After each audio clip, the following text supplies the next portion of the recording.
So here's the juggle. Did you know there are 40 million Americans who believe they have seen or know someone who has seen a UFO, an unidentified flying object? Do you know how I know this?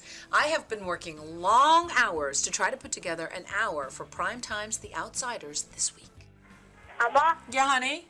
What are you doing? I unfortunately have to work a little bit late tonight.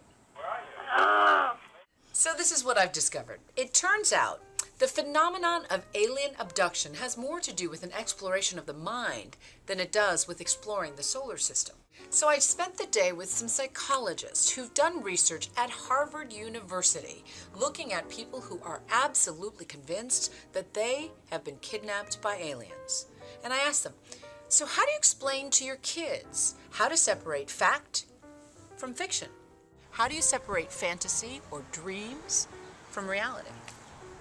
Well, I think with kids, I think part of childhood is a lot of fantasy and a lot of fantasy play, which I encourage. I think it's important for kids. They like to be creative.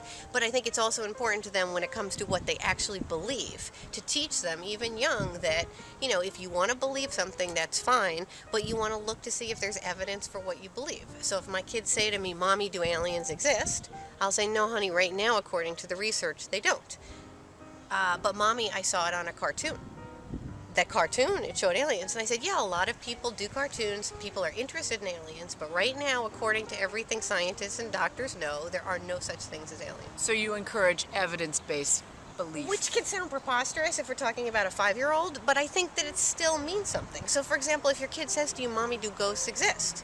You can say, you know what, honey, a lot of people believe ghosts exist, but right now there's no real evidence. Nobody's ever caught a ghost, nobody ever saw a piece of a ghost, nobody ever detected strange paranormal phenomena, so right now they probably don't exist. Now what about, Mommy?